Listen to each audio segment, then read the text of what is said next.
On me dit recording in progress. Compris. Très bien. Bon, eh bien, bienvenue à toutes et tous. On n'est pas encore tous là puisqu'il y a nos petits camarades de tribu juste à côté qui n'ont pas encore reçu leur pizza. Ils vont venir et tout. Ils vont certainement intervenir, arriver en cours de discussion. Aujourd'hui, nous recevons avec bonheur et plaisir Justine Rosset, architecte HES, que j'ai rencontré à la HES de Fribourg dans le cadre de l'élaboration de son projet de master. Je suis pas tout à fait sûr que les termes sont justes, mais enfin, projet de master pour devenir architecte précisément. Et puis, avant de de faire son projet de master, elle a fait ce qu'on appelle un énoncé théorique. En tout cas, les PFL, ça s'appelle comme ça, mais enfin, c'est un truc théorique qui s'appelait Du patrimoine à la résilience et puis qui s'intéressait au village de Comer en Valais. Et puis, c'est un travail de diplôme en architecture, mais extrêmement particulier, extrêmement intéressant, parce qu'il pose deux grandes questions de nature très différente. La première, elle pose la question de ce qu'on considère comme admis. J'admets des gens d'ailleurs en même temps. Il y a beaucoup de recettes, hein, semble-t-il, aujourd'hui. Ça pose la question de la commande. Quand on est architecte, on nous demande de répondre à une demande, à un cahier des charges. Et donc ce cahier des charges lui-même a été rediscuté, a été remis en question par Justine. Et ça pose des questions assez intéressantes de si on n'admet pas le monde tel qu'il est aujourd'hui, parce qu'on sait qu'il va bouger euh, beaucoup à l'avenir, qu'on le veuille ou non, eh bien finalement, il faut se mettre dans ce contexte. Donc il faut déjà commencer à préciser quel est ce contexte. Puis l'autre aspect, c'est en tant qu'architecte, urbaniste, comment est-ce que face à une demande comme ça, à un contexte comme ça, comment est-ce qu'on on utilise des modalités de projet, des méthodologies qui sont différentes de ce qu'on peut faire dans le contexte actuel, parce que l'architecture est complètement liée à un contexte social, un contexte économique, etc.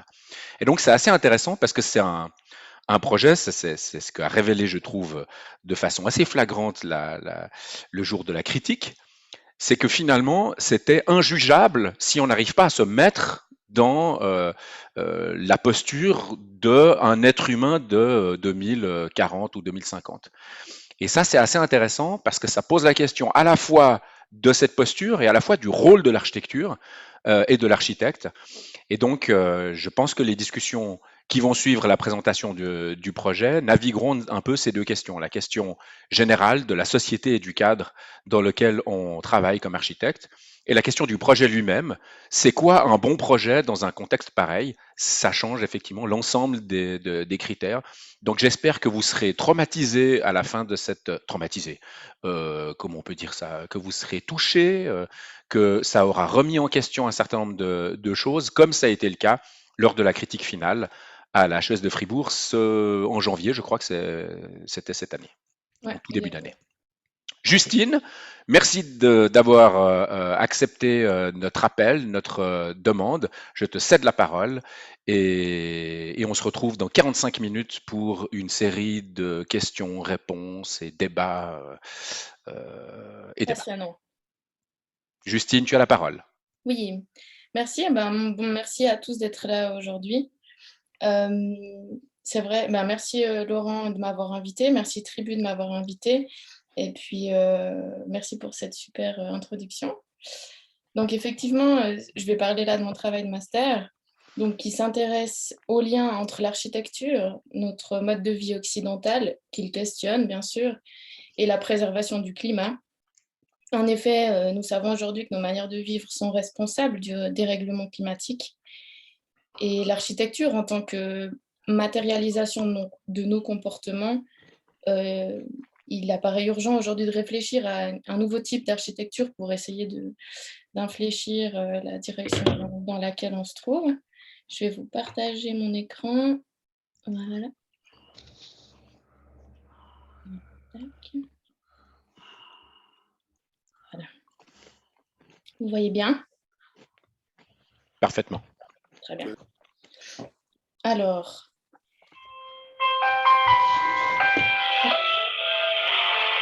Je crois que c'est mon papa qui n'a pas enlevé le micro. Merci.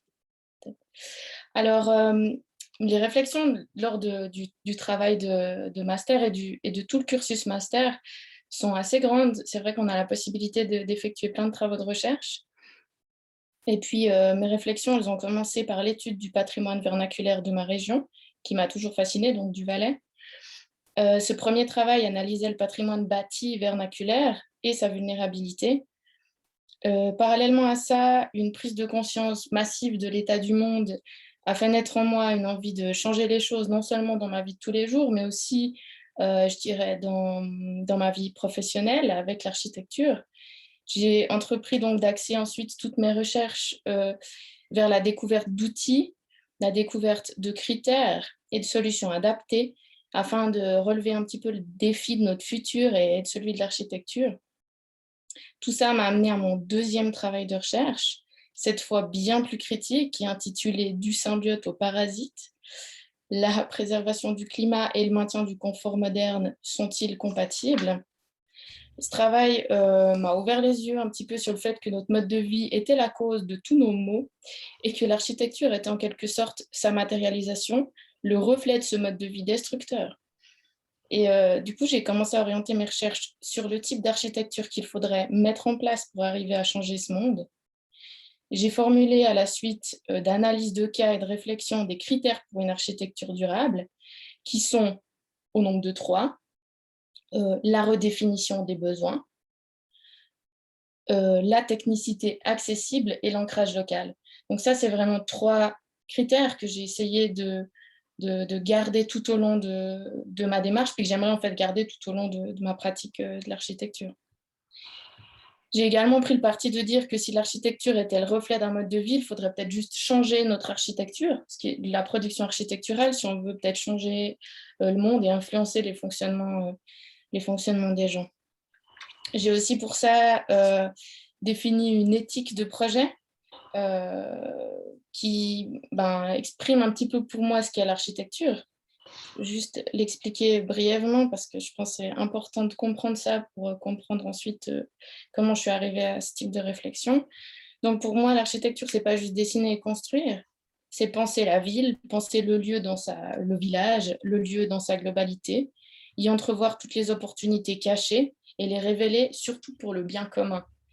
J'aimerais bien mettre l'accent vraiment là-dessus. Pour moi, l'architecture, elle a un impact tel sur la vie des gens, sur la morphologie d'un village, qu'elle ne peut pas servir l'intérêt individuel. Pourtant, c'est ce qui se passe aujourd'hui dans la construction. On est devenu, je pense, beaucoup des constructeurs et on se préoccupe très peu de l'affectation, de ce que ça peut amener à la communauté, à la collectivité, alors qu'avant, les anciens, ils avaient un regard beaucoup plus intéressant là-dessus, un regard beaucoup plus communautaire. Et je pense que l'architecture, elle doit retrouver ce rôle, parce que pour moi, je pense qu'elle a ce rôle-là à jouer. Donc, elle doit favoriser le bien commun et non l'intérêt privé. Et en fait, du coup, mon projet, là, il entend absolument être en adéquation avec son contexte, qu'il soit humain et bâti, les deux. Donc j'ai commencé ma préparation au travail de master avec cette idée de refaire en fait le bâti de la famille que nous avons à Comer. On a une vieille maison que vous pouvez voir là, qui, elle, a plus été utilisée depuis des années. Puis ma première idée, c'était d'en faire un lieu collectif, un lieu où on aurait peut-être un atelier de bricolage participatif, enfin, imaginer tout un programme qui permettrait d'amener de la vie dans le village. J'ai commencé donc à faire une enquête auprès de la population, la première chose, pour essayer de comprendre un petit peu comment fonctionnait le village, qu'est-ce que les gens attendaient, quel était leur village idéal, voilà. Et du coup, j'ai compris que les habitants avaient un attachement très particulier au patrimoine culturel et bâti. J'ai pu me rendre compte aussi que 70% de la population du village n'y résidait pas à l'année et que ça avait une importance assez déterminante parce que ça voulait dire que les gens qui étaient là pour avoir une certaine tranquillité et pas forcément pour avoir un village vivant. Et ça, c'était très déstabilisant pour moi parce que pas du tout logique dans ma manière de voir les choses, mais en l'occurrence, c'est ce qui se passe aujourd'hui. Et que aussi la majorité de la population est retraitée, donc pas active dans la vie professionnelle, ce qui aussi limite un petit peu les possibilités aujourd'hui même dans le contexte actuel du village de faire un petit peu des choses. Je me suis aussi rendu compte que cette recherche avait mis en lumière une scission au sein de la population en ce qui concerne l'exploitation d'un hôtel qui est dans le village, qui a récupéré plusieurs bâtiments et qui les a rénovés. Et c'était vraiment la chose qui faisait le plus débat. Sur cette image-là, on peut voir aussi que j'ai pu faire un apéro de remerciements par rapport à ce questionnaire aux habitants, qui était l'occasion de rencontrer tout le monde et puis d'essayer d'amener un petit peu mes idées et puis de voir un petit peu l'accueil que ça pouvait avoir. Je vais un petit peu vous parler de Comer maintenant, parce que je dis Comer, mais j'imagine que plein de gens ne connaissent pas ce village. Donc, Comer,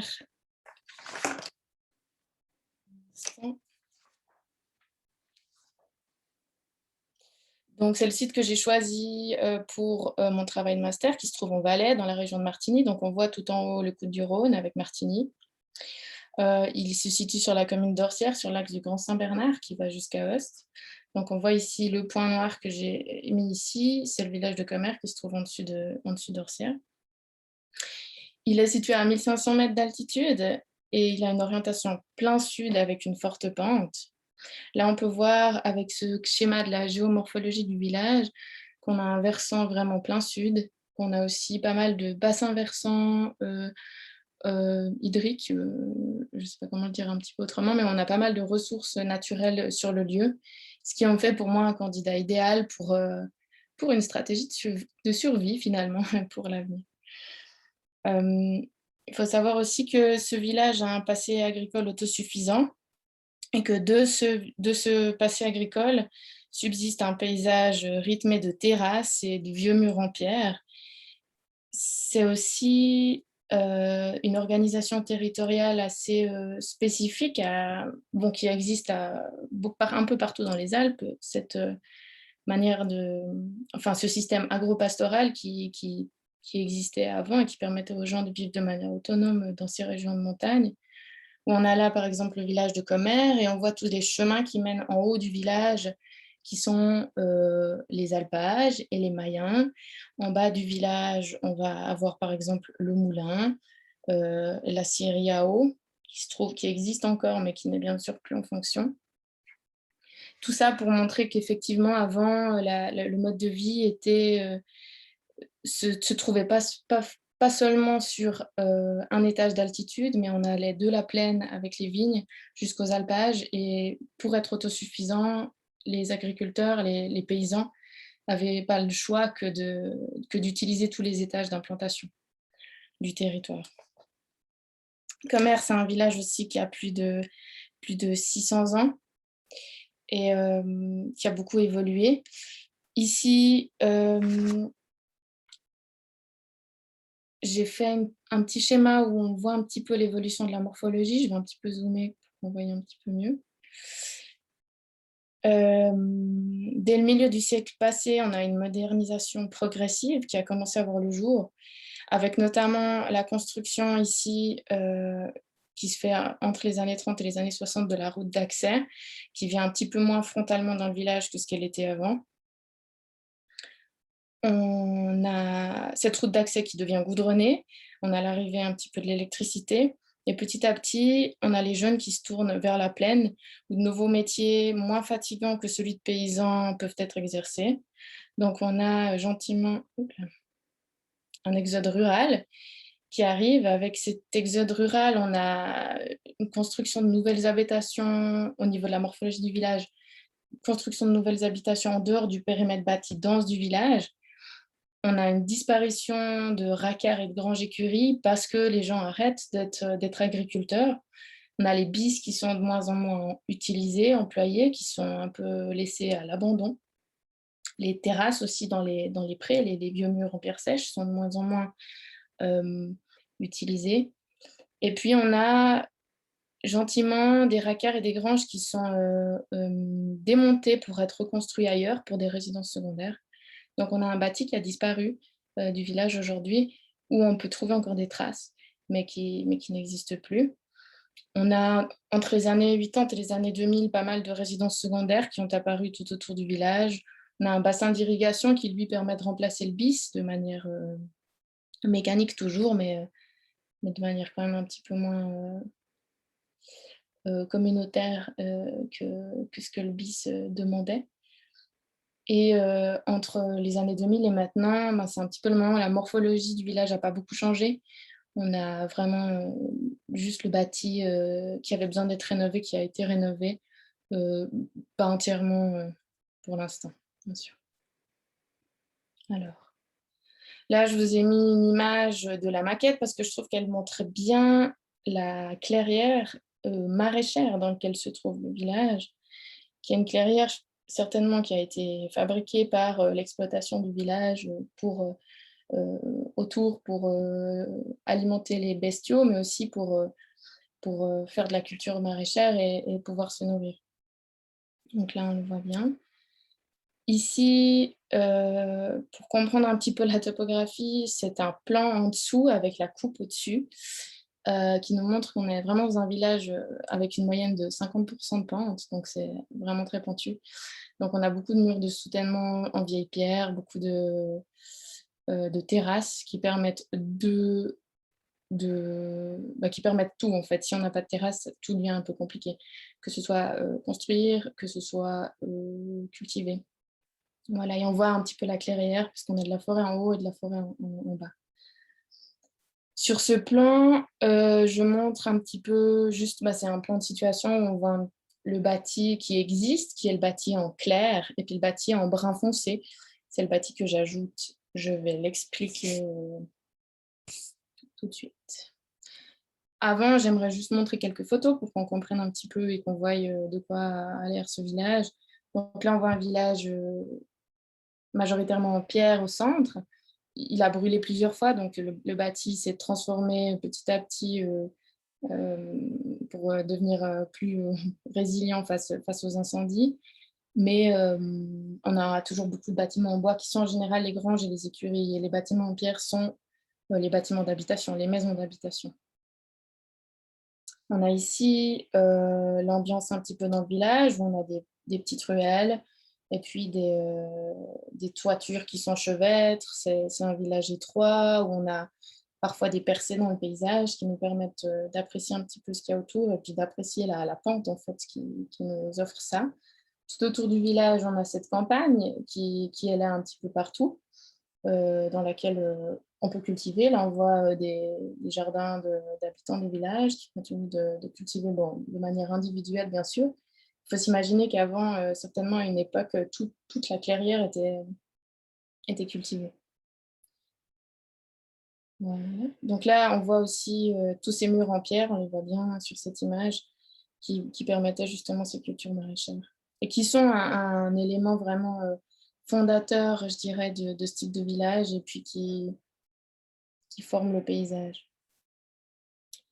Donc, comme on l'a dit tout à l'heure, il a fallu que j'imagine un scénario dans lequel s'implanter pour poursuivre mon raisonnement dans un contexte précis, donc dans le contexte de Comer, mais d'imaginer un scénario autre que celui qui existe aujourd'hui, afin de questionner le rôle de l'architecture dans la société, mais aussi le rôle de l'architecte. Je me suis donc prêtée à l'exercice de me projeter dans le futur, en tout cas dans un futur que je considère absolument probable. Pour me guider dans cet exercice et afin de ne pas perdre de vue la question centrale de la nature de l'architecture qu'il faut entreprendre, je me suis toujours aidée de mon éthique de projet et de mes critères d'une architecture durable. Donc, la réponse architecturale donnée dans le scénario imaginé doit absolument être en accord avec cette éthique et ces critères. Donc, le scénario que j'ai imaginé, j'en avais fait un petit texte, mais là, je vais l'exprimer de manière rapide. C'était une histoire que j'avais imaginée, 2039, on n'a plus de pétrole, il n'y a plus d'échanges internationaux, il n'y a plus d'accès à l'industrie. Qu'est-ce que la collectivité devient? Comment on construit l'architecture dans un village tel que celui-ci? Comment on continue à réparer nos bâtiments, à vivre, à imaginer quelle organisation de société on retrouve? Est-ce qu'on revient à des... Est-ce qu'on est toujours dans une démocratie ou pas? Est-ce qu'on fait des assemblées citoyennes? Qu'est-ce qui prend le pas sur le monde d'avant? Donc, j'ai imaginé pour que le village fonctionne, il fallait avoir une organisation plus que démocratique, si ce n'est des assemblées citoyennes. J'ai imaginé que les habitants qui se retrouvaient là pouvaient, afin d'organiser la vie du village et pour que ça se fasse dans le calme et le respect d'autrui et de la nature, il fallait absolument mettre des règles en place, une sorte de charte citoyenne qui se divise en 7 piliers qui sont hyper importants parce qu'en fait, ils vont générer ensuite des éléments d'architecture et des éléments d'organisation de la société, de cette micro-société. Donc, on avait premièrement l'habitat. L'idée ici, c'est de planifier une architecture conditionnée par l'accès aux ressources, le type de ressources, la mise en œuvre et la main-d'œuvre disponible.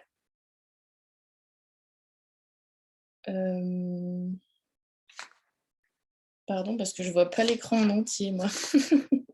Attendez, je vais me mettre devant. Ah oui.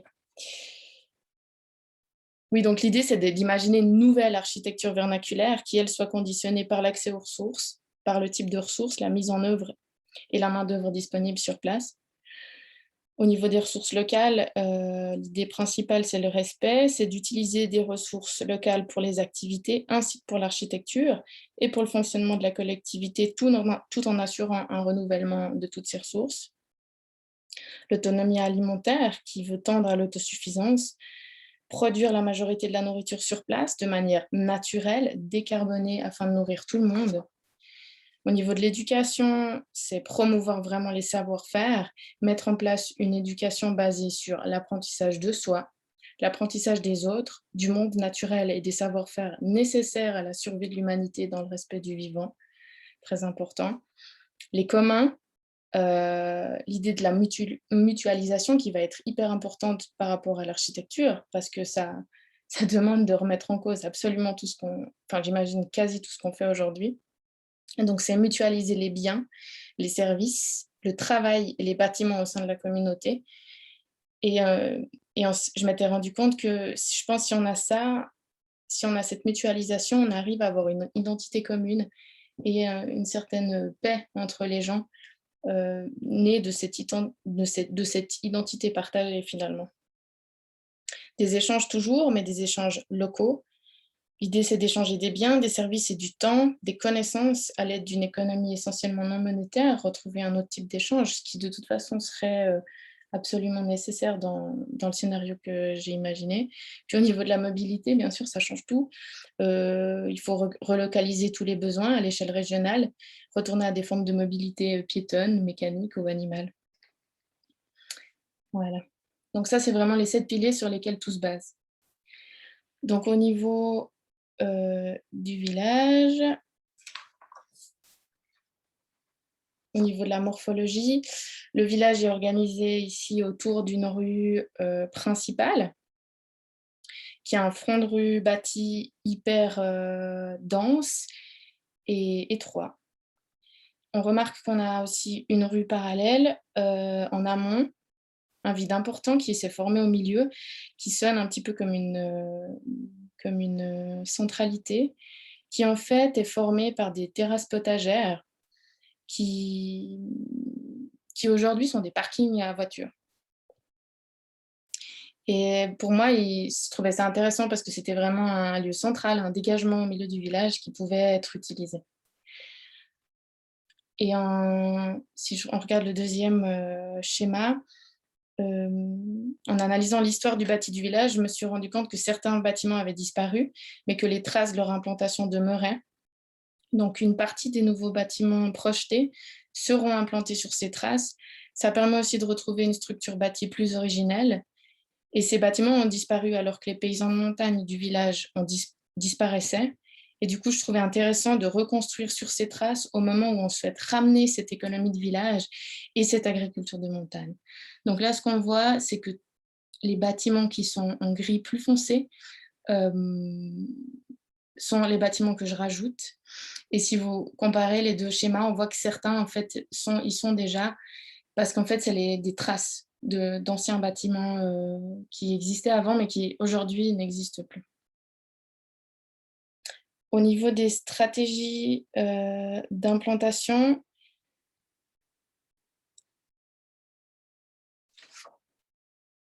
il y avait 3 stratégies principales. Donc la première, c'était réhabiliter le bâti existant afin de réutiliser vraiment toute la matière qu'on a sur place et de rénover, de réaffecter tous les bâtiments qui existent. Et puis ça, c'est aussi un petit peu la stratégie, je dirais, de transition qui va de l'époque entre maintenant et le moment de mon scénario. Donc ça permet d'avoir aussi une sorte de solution à un moment donné un peu intermédiaire. Le deuxième point, la deuxième stratégie, c'était le réaménagement d'infrastructures existantes. Comme j'ai parlé tout à l'heure des terrasses potagères, on le verra tout à l'heure. Et le dernier point, c'est de construire à neuf. Et du coup, ben, toujours dans ce scénario, on va voir comment on peut faire. Donc là, on a un plan du village où en fait on a différentes couleurs sur les bâtiments. Les bâtiments qui sont brun foncé sont sont des résidences principales. Les bâtiments brun clair sont des résidences secondaires. Et le brun très très clair, c'est l'hôtel montagne alternative, donc on peut le considérer d'une même couleur, c'est la résidence secondaire. Et les bâtiments qui sont en gris, en fait, c'est des bâtiments autres. C'est-à-dire ce sont de vieilles granges, de vieilles écuries, pas réhabilitées, ou on a aussi l'église qui se trouve là-dedans, on a des bâtiments qui n'ont pas forcément une affectation aujourd'hui, et qui sont inhabités. Donc, si on regarde un petit peu la réflexion qui avait été faite sur le village, donc je vais d'abord arriver à l'entrée du village, je vais faire un petit zoom ici. Donc aujourd'hui, on arrive par le village ici. Quand je bouge ma souris, vous voyez ma souris ou pas du tout? Ouais, ok, cool. On arrive dans le village ici. Aujourd'hui, on a un parking à voiture à cet endroit-là. L'idée pour moi, c'est d'y implanter, justement, ça fait partie de la deuxième stratégie d'implantation, utiliser des infrastructures existantes. Ici, on a le mur de soutènement et j'y mets un nouveau centre de mobilité, je dirais. L'idée, c'est d'y mettre une écurie pour les chevaux. Donc, on a toujours la possibilité d'avoir une mobilité avec l'extérieur du village, mais qui se fait différemment parce qu'on n'a plus accès à tous ces matériaux. Donc, on entre dans le village, on a de nouveau cette idée de mobilité qui arrive. Ensuite, on passe dans le village, on arrive ici. L'idée, c'est d'avoir ici un centre de transformation et de formation. On aura une école, on aura une laiterie, ce genre de choses. On a aussi des lieux communs, des bains communs. Je vous expliquerai ça plus après. Là, j'aimerais juste faire un petit peu un passage, un survol de tout ce qu'il y a un petit peu dans le village. Oh, ensuite, on a le four à pain qui se trouve ici, qui existe aujourd'hui. Ensuite, on a un petit grenier qui deviendra pour moi une grainothèque dans l'idée de partager et de sauvegarder les semences. On a ensuite la maison de famille, de ma famille, qui se trouve ici, qui, elle, va abriter une bibliothèque participative, pardon, un atelier de bricolage participatif aussi, et aussi du logement et d'autres aspects collectifs. On a ici un carnet de sec qui existe, qui appartient à l'hôtel, mais qui peut être utilisé par les habitants. Ensuite, si on monte et qu'on arrive ici sur les endroits où je parlais de terrasses potagères qui sont aujourd'hui des parkings, l'idée, ce sera d'y implanter une laverie collective ici, qui utilise par contre, dans la transition, j'imagine un peu des machines low-tech, mais à terme, peut-être simplement des fontaines pour laver les vêtements ou la récupération d'eau de pluie.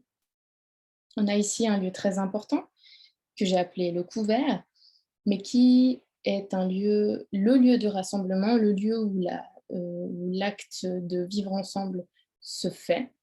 C'est le lieu où on va prendre les décisions collectives, on va se rassembler autour du feu et où on va organiser toute cette vie qui a besoin d'être organisée de manière, communautaire pour que ça fonctionne. On a aussi l'ancien restaurant qui se trouve ici, qui peut devenir un lieu, moi j'imaginais à ce moment-là que c'est le lieu où les gens vont manger ensemble. C'est aussi un lieu de partage et de rencontre. On a aussi un centre de soins. On a aujourd'hui, une personne en tout cas qui est infirmière et puis qui offre des soins. Donc je me dis: «Bon, c'est quelque chose qui j'imagine doit, subsister dans ce monde-là». On a l'Église qui est là, qui a une importance aussi spirituelle, bien que, dans ce monde-là, la spiritualité doit prendre, je pense, un tout autre sens. L'aspect communautaire doit l'idée, c'est de retrouver une sorte de spiritualité peut-être un peu perdue, dans une époque, post-capitaliste. On a aussi, un poulailler, on a aussi des vergers.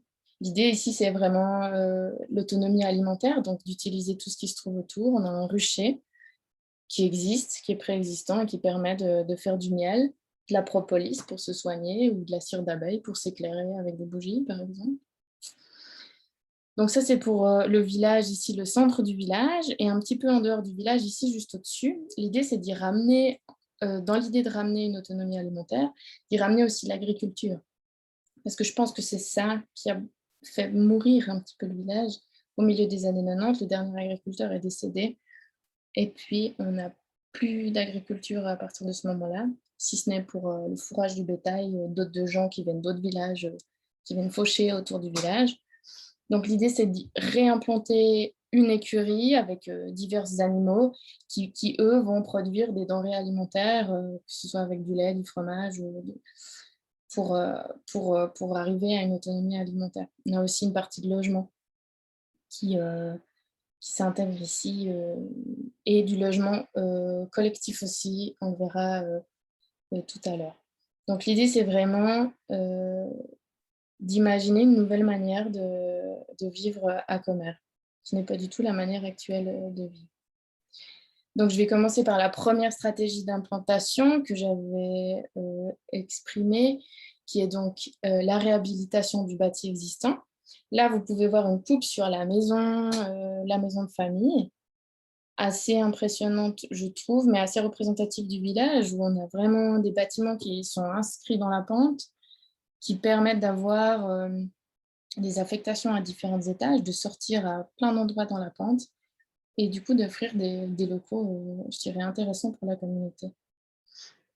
L'idée ici, si je prends depuis oups là, pardon, j'ai sauté une page. Depuis tout en bas du bâtiment, voilà les étages depuis en bas. Donc on a en premier un petit bûcher pour mettre le bois, voilà.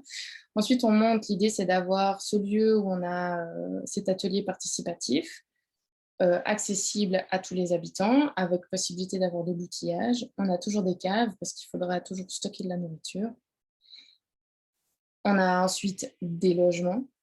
On a d'abord dans le porche d'entrée, une bibliothèque participative qui est extérieure où tout le monde peut utiliser, mettre des livres.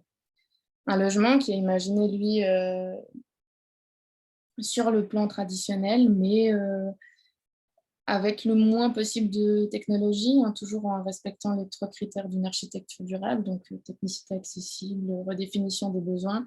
Et là, en termes de logement, l'idée, c'est vraiment de se chauffer au bois, de chauffer son eau au bois, de cuisiner au bois, parce que c'est une ressource hyper renouvelable à cet endroit-là et hyper accessible. On est aux portes de la forêt, donc c'est quelque chose qu'on peut avoir. L'idée, c'est aussi de loger le plus de personnes dans un endroit le plus petit, une économie de moyens, économie de ressources. Là, on a 64 mètres carrés, sauf erreur, et moi, je considère qu'on peut être peut-être 6. Pourquoi pas? Soyons fous. Voilà. Il y a aussi ensuite un autre logement dessus qui marche sur le même principe, hein, vraiment cette idée d'avoir, par exemple, une salle de bain qui est rangée tel un meuble, où on a On n'a vraiment pas la grande pièce qui peut-être perd tout son sens dans ce type de scénario, mais juste les, les, les besoins auxquels ça répond de manière bien plus flexible et en utilisant moins d'espace. Toujours sous le toit, la possibilité d'avoir du rangement pour le jardin, pour sécher des plantes, pour fumer des choses, de la viande, humaine ou non, Laurent. Et puis, voilà, donc là, juste une coupe un petit peu pour expliquer. Donc ça, c'est un petit peu la première stratégie au niveau de la maison, réhabiliter l'existant. Ensuite, stratégie peut-être un petit peu plus intéressante, hem, réutiliser, vraiment réaménager les infrastructures existantes. Et là, je fais 3 bâtiments, les 3 sur des terrasses, les 2 sur, des terrasses potagères qui sont devenues des parkings et un sur le parking qui est fabriqué en terrasse. Donc si je vais sur le plan, là, on a la laverie collective et le couvert, donc nouveau centre de. L'idée ici, c'est comme c'est des lieux vraiment, je dirais, communautaires, lieux où on organise la société, c'est d'avoir quelque chose d'un peu, peut-être un petit peu symbolique, de se retrouver autour du feu. Donc on a des grandes cheminées qu'on peut voir ici, autour desquelles on peut, enfin des grands feux plutôt, qui au niveau de l'expression architecturale, se traduisent en façade et en coupe par des grandes cheminées, mais qui sont vraiment les lieux autour desquels on se rassemble, où on discute. On a toujours des bassins fabriqués en bois et des troncs d'arbres évidés un petit peu partout, où on a des descentes d'eau. L'idée ici, c'est de récupérer l'eau toujours en tant que ressource. C'est pour abreuver les animaux, mais aussi nous, pour laver les vêtements, ce genre de choses. Ici, la laverie collective, elle abrite ben, les bassins, mais aussi peut-être des machines un peu low-tech.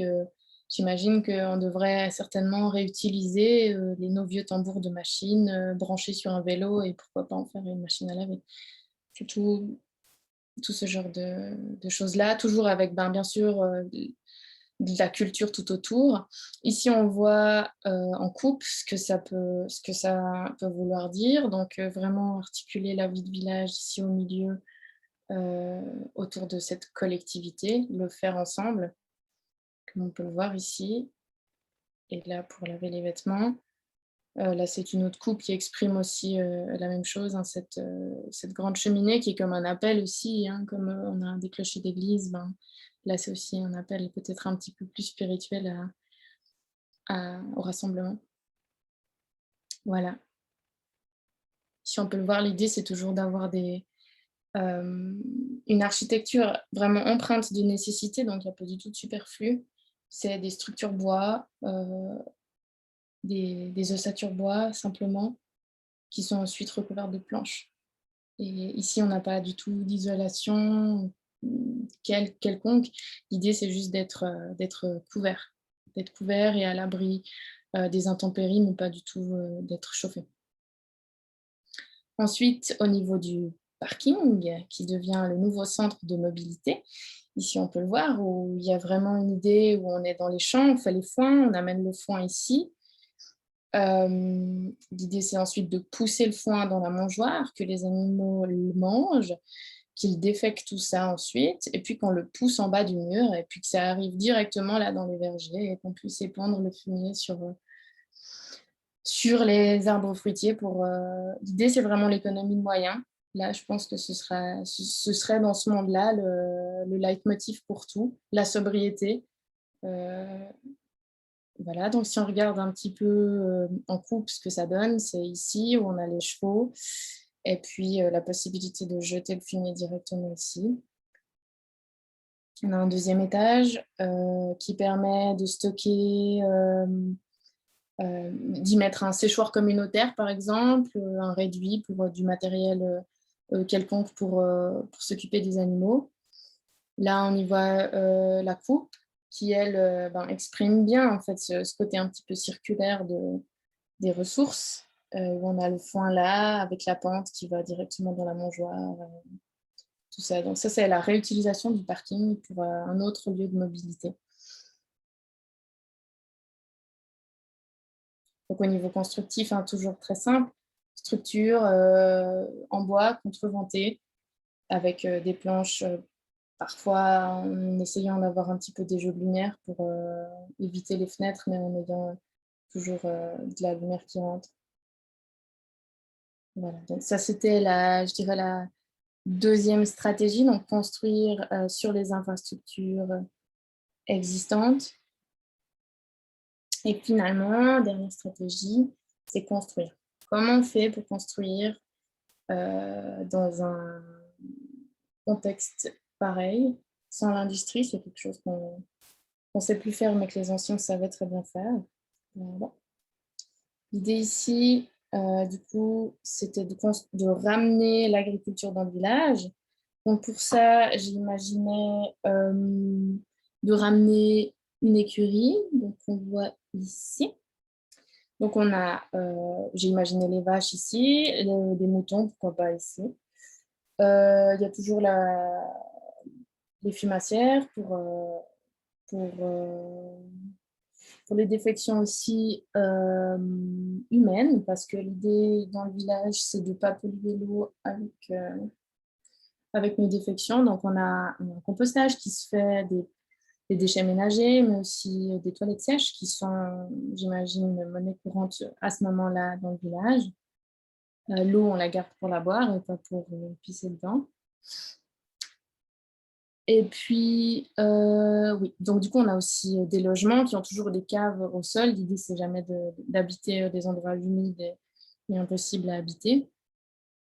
Quand j'ai fait la coupe sur ce bâtiment, je me suis rendu compte qu'on avait une pente absolument incroyable et qu'en fait, on avait largement la place de mettre quelque chose entre les animaux et la grange. Du coup, j'ai imaginé d'y voir un logement collectif qui permettrait de tirer parti de la chaleur produite par les animaux et d'isolation qu'on aurait en dessous de nous avec le foin de la grange.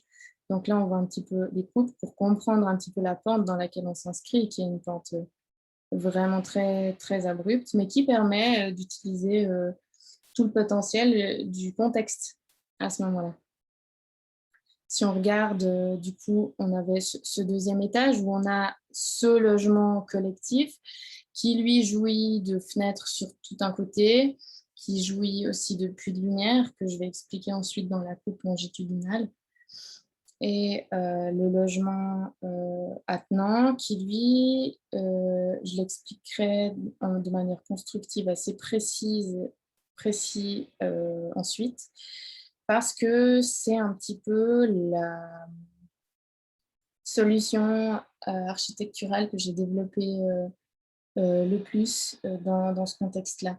Mais l'idée, c'est d'avoir toujours un chauffage, une manière de se chauffer qui soit centrale, autour de laquelle on peut tourner, d'avoir des chambres qui se mettent de manière très adaptable et évolutive autour, et d'avoir simplement l'eau courante. On a des fois plutôt des fontaines dans le village, et là, d'avoir toujours les toilettes qui sont à l'extérieur et toujours mutualisées, bien sûr. Et au dernier étage, du coup, de l'écurie, on a bien sûr la grange qui permet d'avoir un système assez ingénieux, là, si on regarde la coupe, où on engrange le foin directement depuis les prés, qu'on pousse ensuite jusque dans les mangeoires, qui sont tout en bas. Et au milieu, on a les logements qui sont un peu plus chauffés entre ces deux espaces et qui jouissent de lumière parce qu'on a ces trous qui permettent d'y mettre des fenêtres. Donc voilà, au niveau de la façade, ça donne ça. L'idée ici, c'est d'avoir quelque chose qui soit vraiment...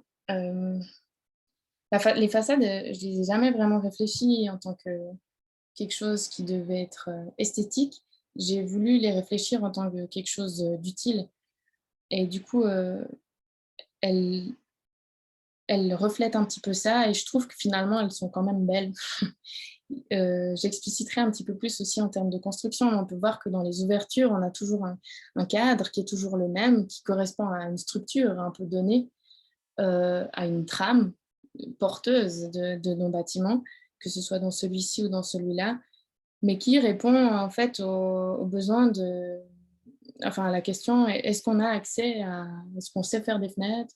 Est-ce qu'on en a accès? Est-ce qu'on n'irait pas les chercher, les arracher à Martigny, à Saint-Maurice en ville, dans des lieux qui sont peut-être plus habitables, et puis on viendrait les mettre ici, et comment on pourrait les réutiliser? Donc, toutes mes propositions, elles sont faites par rapport à ce réemploi aussi de matériaux qui existent déjà sur place et qu'on pourrait réutiliser. Mais j'en viens vraiment plus tard dans l'aspect constructif. Et dernier bâtiment, groupe de bâtiments que j'ai imaginé, qui est vraiment, qui lui sert à la,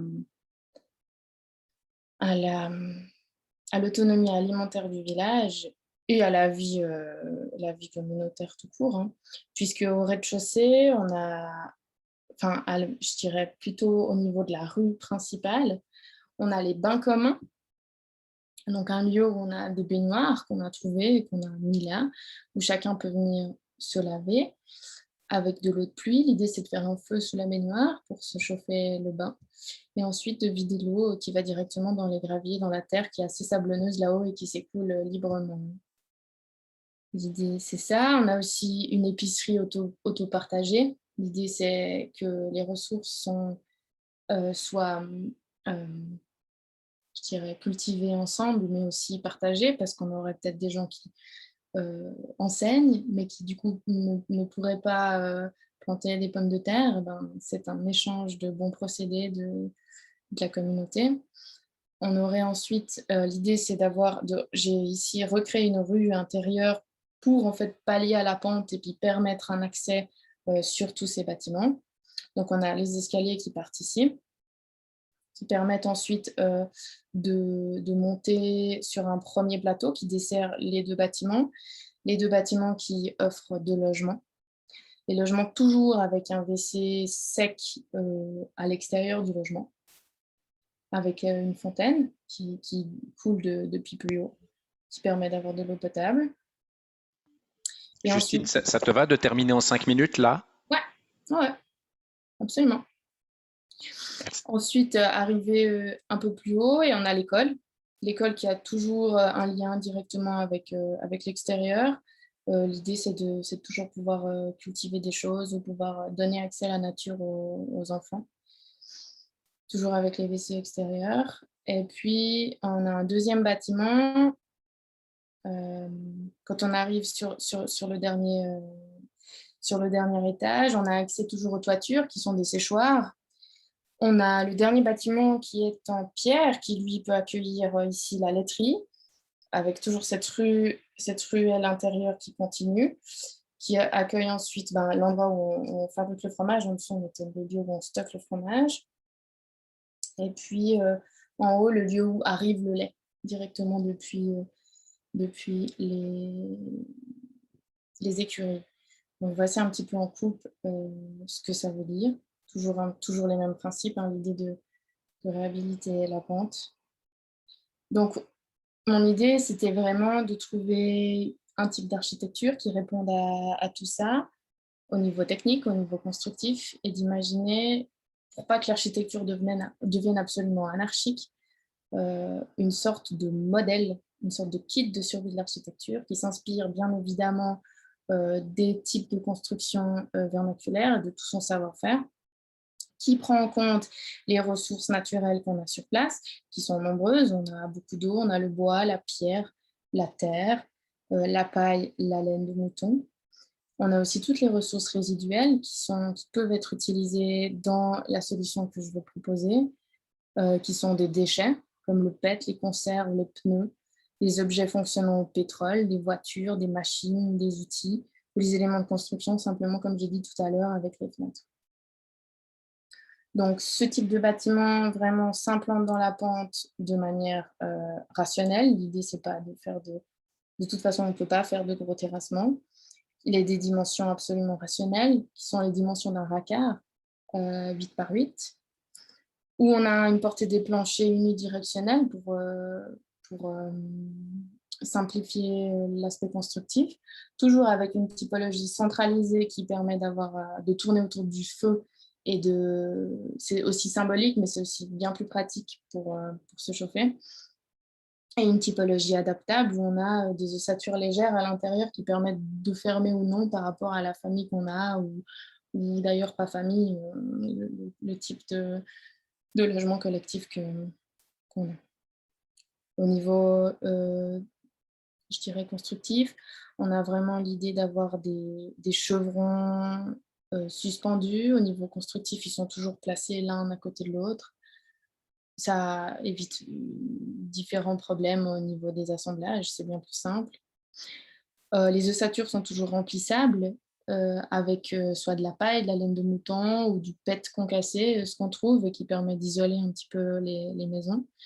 On a des ouvertures adaptables, comme je l'ai expliqué. On a toujours la même ouverture qui se fait entre les ossatures, la taille des ossatures, mais qui permet de venir insérer des fenêtres qu'on aurait récupérées, qui permet d'utiliser toutes les ressources qu'on aurait à notre disposition.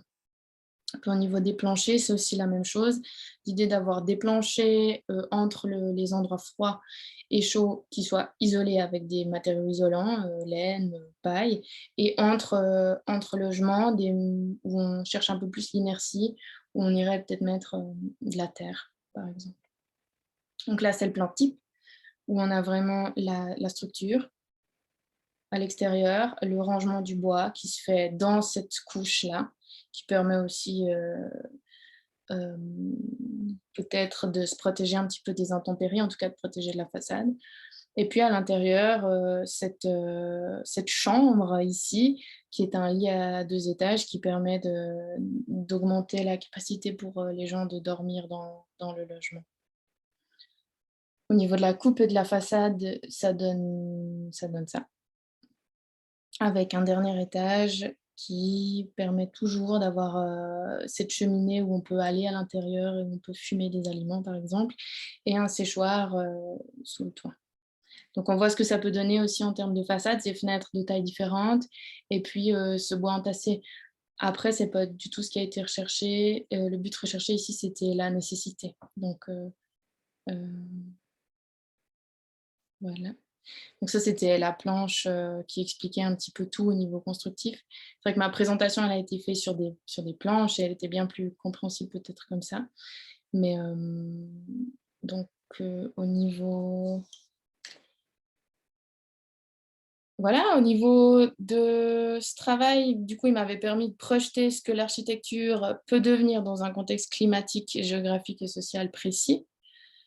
Il a pu mettre en exergue le rôle central et ordonnateur que l'architecte peut et devrait avoir dans un tel cadre, et aussi j'imagine qu'il devrait avoir aujourd'hui.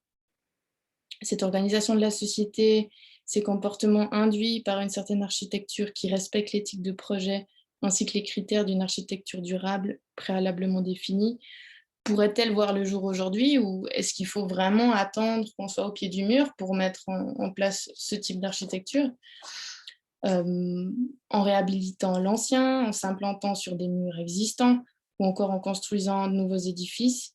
L'architecture devient ordonnatrice du village. Elle régit les interactions, les flux, le travail, la vie. Elle devient un catalyseur du changement. Bien qu'ici, dans ce scénario, ce changement soit subi, cette transition est accompagnée par l'architecture rationnelle, mais à la fois aussi hyper adaptable et évolutive. Une nouvelle architecture naîtra certainement de la fin de l'ère du pétrole. Est-ce que nous devons vraiment attendre pour la voir advenir ou est-ce qu'on doit projeter cette opportunité gigantesque de bâtir un meilleur demain dès aujourd'hui? Un petit peu la question que j'aimerais poser. Voilà, merci de m'avoir écouté. Je vous laisse sur cette image un petit peu utopique du village avec sa volumétrie qui permet de voir un petit peu l'ensemble aussi. Merci. Ben, merci à toi, Justine, et merci pour cette question finale. On pourrait même imaginer une sorte d'inversion de la logique des conférences, c'est-à-dire que c'est pas les gens qui te posent des questions maintenant. Puisque tu viens d'en poser une, on la pose à tout le monde, et puis répondez-y, s'il vous plaît.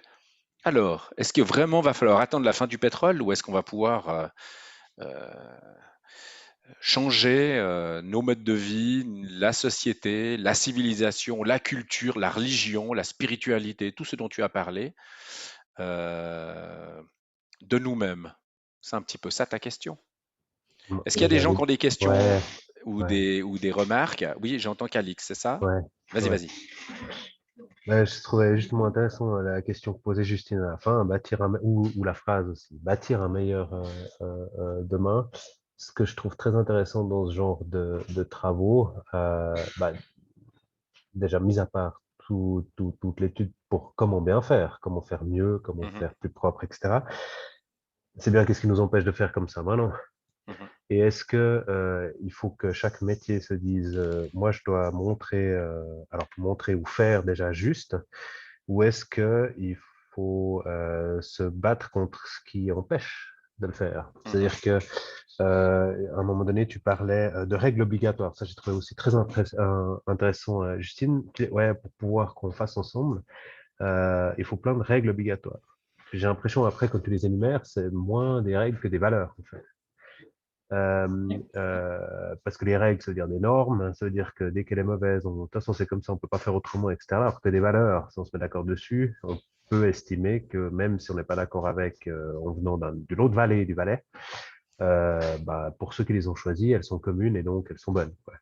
Oui. Donc la question que je trouve qui revient toujours quand on fait des travaux comme ça, au-delà de la qualité, je trouve assez impressionnant. Je me demande quelles ont pu être les critiques de gens qui s'étaient pas mis dans la situation de réfléchir à un tel scénario sur l'architecture elle-même et la construction.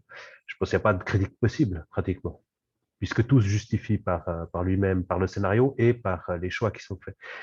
Du coup, c'est vraiment pourquoi est-ce qu'on peut pas faire ça? Est-ce qu'on peut le faire, oui ou non?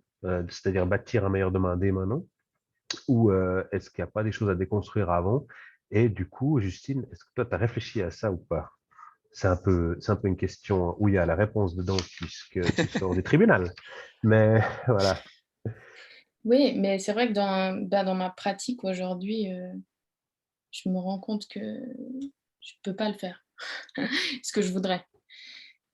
Et puis ça me frustre énormément. Puis ça me fait me poser aussi beaucoup de questions. Moi, je suis en train de me demander est-ce que j'ouvrirais pas mon bureau et puis je ferais pas que ce genre de choses. Mais après, je sais pas si j'aurais des clients, si je leur dis aux gens, en fait, moi, j'aimerais faire.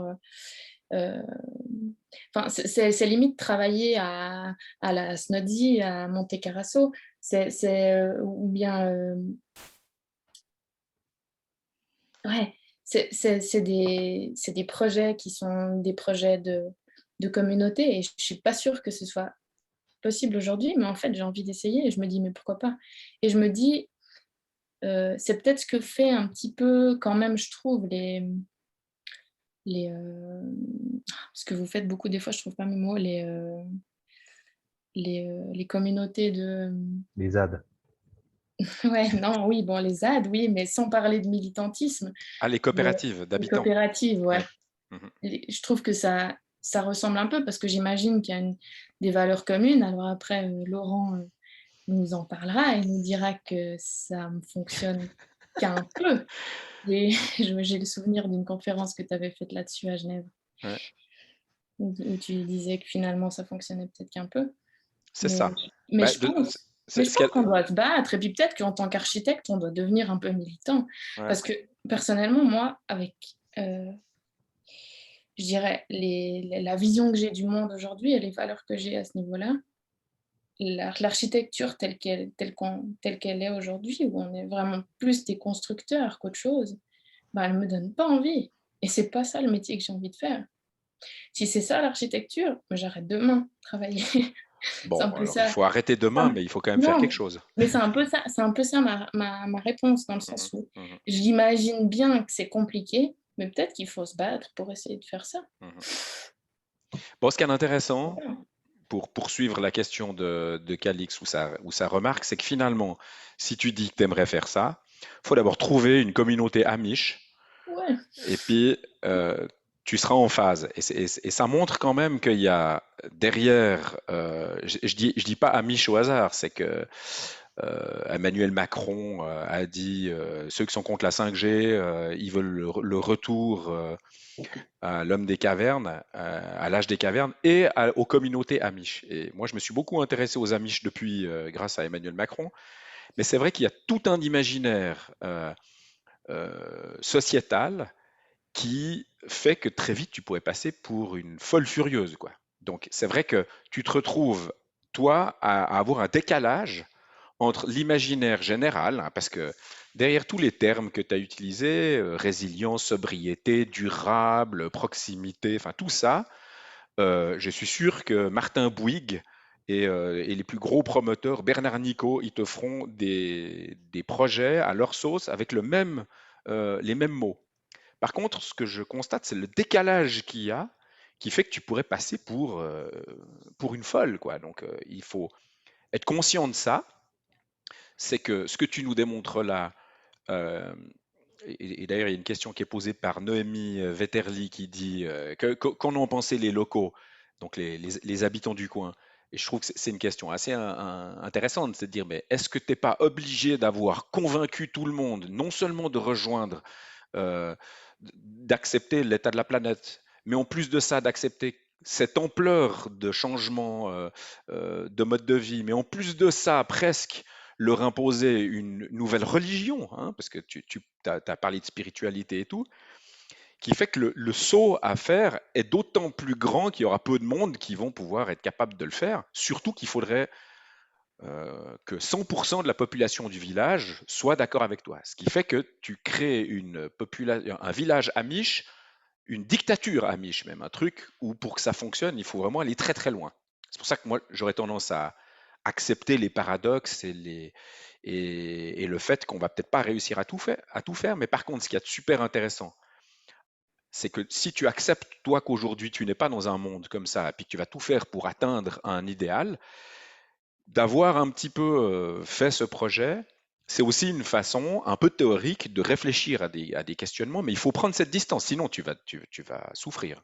Tu Non, vas bien sûr. souffrir pas seulement jusqu'en 2039, mais toute ta vie, et tu vas devenir aigri, etc. Donc faut plutôt essayer d'avoir un petit peu cette vision-là, mais d'un autre côté, de se dire, voilà, acceptons un salaire en vrai franc et non pas en sac de blé. Acceptons le monde tel qu'il est, parce qu'il y a quand même deux, trois gens qui sont sympathiques dans ce monde. Nous, Bien par sûr. exemple. Bien sûr, mais ça demande quand même, je pense, des fois de devoir prendre une sacrée distance avec ce qui se fait, même Mhm, si c'est juste une étape. Même mhm. si c'est pas, bien sûr, ce que C'est je ça. propose là, c'est dans un contexte qui le permet, où la Mhm. nécessité redevient le leitmotiv. Et aujourd'hui, on n'en est pas du tout là. Non. Puis on n'est pas Par contre, d'accord sur ce que c'est que la nécessité. La nécessité, oui, c'est ah, j'ai besoin de faire un week-end à Barcelone. voilà, exactement, exactement. Mais donc, qu'en ont pensé les locaux? Alors, je leur ai pas présenté le projet comme ça, mais euh, quand j'ai fait les questionnaires aux habitants, j'ai passé aussi chez les gens. Mhm. J'avais pas encore fait le projet sous cette forme. Et en fait, rien que de discuter avec certains, ça me donne pas envie de leur montrer parce qu'il y a des gens, c'est souvent les gens les plus dans les gens âgés, il y en a qui sont vraiment très, très fermés à ça parce qu'en fait, ils me prennent pour une tarée, en fait. Ils disent: «Mais en fait, il y a personne qui va vouloir venir là-haut» et en fait, parce qu'en fait, ils projettent pas un monde en fait, c'est ça, ils projettent pas du tout un monde différent Mhm. de celui d'aujourd'hui.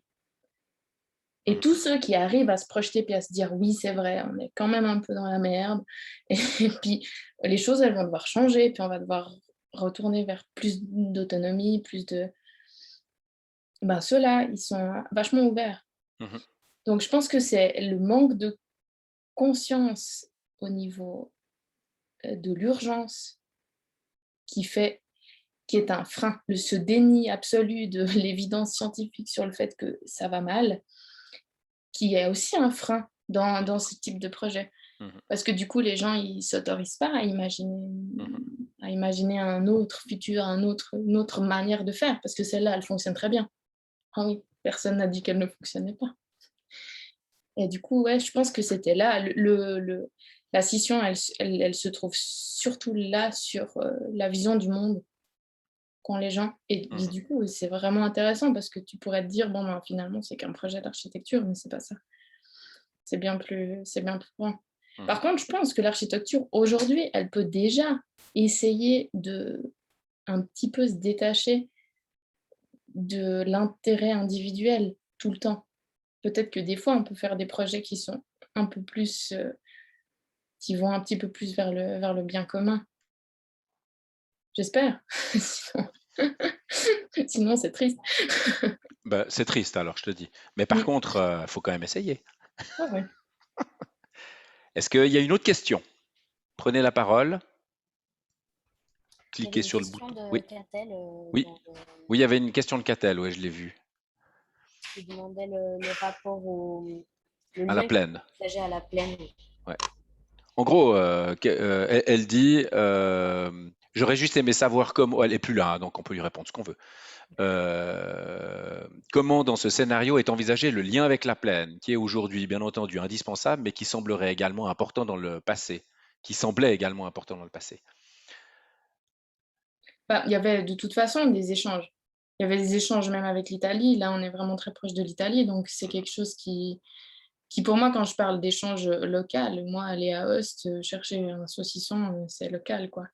Mais après, dans ce scénario-là, c'est vrai que c'est décarboné, c'est-à-dire, pas de pétrole, donc les échanges se feraient, mais comme à l'époque, c'est-à-dire on aurait peut-être moi j'imagine, quand j'imagine ça, peut-être on va retourner à des foires ou foires aux cochons, Mhm, la foire puis où on a tout d'un coup plein de des lieux entiers, des marchés, peut-être pas à Commères, hein, peut-être à Orsières, où tout d'un coup il y a un afflux de marchandises et les gens deviennent un peu plus itinérants pour vendre leurs choses aussi.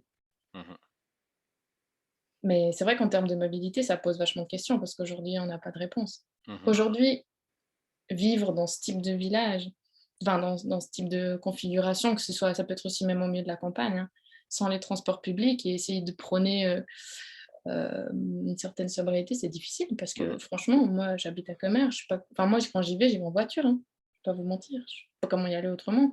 Par l'été, il fait beau, j'y vais en vélo. C'est le Valais. Ah, mais c'est hyper dur Mhm. en termes Bon, de. ce Ouais. qui- ce qu'il faut peut-être témoigner aussi, c'est que dans le développement du projet, on a beaucoup parlé dans les critiques intermédiaires de jusqu'où on peut aller, parce que c'est vrai que la plaine, c'est quand même loin. Donc, si on veut, par exemple, du vitrage, hein, on a parlé des fenêtres, c'est une technologie qui est quand même assez évoluée. Il y a une ancienne scierie à Orsières, si je me souviens bien. Il y a un peu des ressources comme ça, mais il y a aussi des savoir-faire et des choses dont l'échelle varie. Donc il y a une certaine simplicité, mais il n'y a pas il y a pas le reste de la société qui vit complètement en dehors. Et c'est évident que le scénario que tu décris pour 2039, c'est un scénario qui s'applique au monde, hein, si j'ai bien compris. Et donc, bah, évidemment que on réinvente l'ensemble des échanges à toutes les échelles, donc jusqu'en Italie et puis jusqu'à Martigny, où peut-être qu'il y a encore des gens qui sauront fabriquer du verre ou je sais pas, des choses comme ça. Mais c'est vrai que toutes ces réflexions, elles ont été posées, ce qui veut dire que c'est un peu une boîte de Pandore, hein, c'est-à-dire que on peut aller très très loin à tout remettre en question. Et ce qu'il y a de super intéressant dans ce travail, à mon avis, c'est aussi le côté théorique. C'est jusqu'où faut-il remettre en question, et on se rend compte que c'est tout, absolument tout, puisque le marché de la construction aujourd'hui, nos règles, nos pratiques sont complètement conditionnées par une société, comme tu le dis en, en introduction, l'architecture est responsable finalement de tous ces maux, dans la mesure où on fait partie, on est un des grands acteurs de la société d'aujourd'hui, quoi. Moi, Oui, pardon, vas-y. j'avais une question. J'ai pas tout à fait compris si du coup il y avait quelque chose dans la maison familiale là, actuellement, si elle était habitée en tant que telle, ou si justement c'était l'occasion peut-être de tester deux, trois pistes en expérimentant directement. Exactement. Alors, en fait, c'était à la base ce que je voulais faire dans un premier temps. Puis après, c'est avec le Covid, j'ai pas trop fait ça, ce type d'expérimentation. Mais il se trouve qu'aujourd'hui, et je pense qu'il y a une personne qui nous écoute, qui va bientôt aller vivre dans cette maison. Je ne sais pas si elle est encore en ligne. Qui va aller essayer de vivre dans cette maison, qui est artiste et puis qui va essayer de faire, un travail, là-haut. On a l'atelier participatif enfin l'atelier de mon grand-père en fait, qui est plein d'outils qu'on essaye de vider tant bien que mal et de ranger, de remettre en état les outils, ce genre de choses. C'est des choses que moi, on est en train de mettre en place pour que les gens puissent aller voir. La bibliothèque participative, c'est un meuble que j'imagine construire, d'ici les 2 prochaines années, puis de les mettre en place. C'est toutes des choses qui sont faciles à mettre en place. Après, à voir si ça fonctionne ou pas. Puis au pire, ça fonctionne pas. Ce que je pense aujourd'hui, c'est qu'on a une population à Commères de retraités vieillissants et beaucoup de résidences secondaires, puis qu'il faudrait qu'il y ait des gens qui vivent sur place pour faire revivre ce village. Puis du coup, ça demanderait cet effort-là, d'habiter les lieux pour pouvoir faire revivre ces lieux. On a des projets de maraîchage alpin qui sont peut-être en train de renaître là-haut. Donc il y a des choses qui sont en train de se faire. Mais je pense dans plein de villages, je regarde vraiment un peu partout. Puis je trouve ça hyper intéressant parce que finalement, c'est de là que va renaître aussi un petit peu les campagnes et puis les villages alpins qui, je pense, pour moi, sont des bonnes stratégies de survie à long terme. Peut-être que les villes aujourd'hui, ça a vachement de sens de vivre en ville parce qu'on a une proximité de tout, euh, on a des transports publics, on a accès à plein de choses qui sont super. Mais à terme, comment on va bouffer en ville, comment on va, est-ce qu'il va faire trop chaud, est-ce qu'on aura de l'eau, c'est des questions moi, que je me pose, puis je me dis que ces lieux sont des lieux que je pense qu'il faut repenser, puis réorganiser. Et du coup, oui, ça passe par l'expérimentation. Et on est en train d'essayer de mettre ça en place. Mhm. Bon, c'est intéressant parce que Jacqueline intervient. Alors, je vais lire parce que j'ai un petit complément à faire aussi. Le monde imaginé en 2039 n'est pas si lointain. Le dernier habitant du village de Vichères, situé à quelques kilomètres, est parti dans les années 60, sous-entendu seulement, suite à l'évolution des modes de vie. La vie était dure. Et c'est vrai qu'il y a un très beau reportage qui est passé sur, je sais plus quoi, récemment, qui s'appelait Nous paysans et qui montrait combien l'évolution de la paysannerie a toujours été, pendant tout le fin du 19e, 20e siècle, basé surtout quitter la paysannerie. C'est-à-dire vraiment l'idée, c'est partez, quoi. Et puis, moins il y aura de paysans, mieux ça sera de la part des paysans, parce que c'est vrai que la vie est dure, quoi. Et ce que je trouve assez intéressant, parce que j'ai suivi aussi un autre diplôme invité pour faire une critique par la Fondation Braillard, d'Élodie Dias, qui présentait le village de ses parents au Portugal, où il y avait la volonté de reprendre, enfin, un travail assez similaire. Et ce que je trouvais super intéressant dans ton approche et dans la sienne, puis j'ai fait le parallèle avec ton travail, c'est finalement la nécessité d'aller vivre, comme tu le dis, hein, d'aller vivre là-bas à l'année. Et puis, je pense que c'est assez intéressant de s'imaginer, qu'est-ce que tu ferais toi là-bas? Si toi, pourquoi d'abord tu n'y es pas encore? Qu'est-ce que tu attends pour y aller? Et une fois sur place, en tant qu'architecte, comment est-ce que tu vois ton métier d'architecte, ou plutôt que ton métier, ton rôle d'architecte? Et puis, comment est-ce que tu fais ton travail? Est-ce que tu es payé? Et comment tu es payé? Est-ce que tu changes?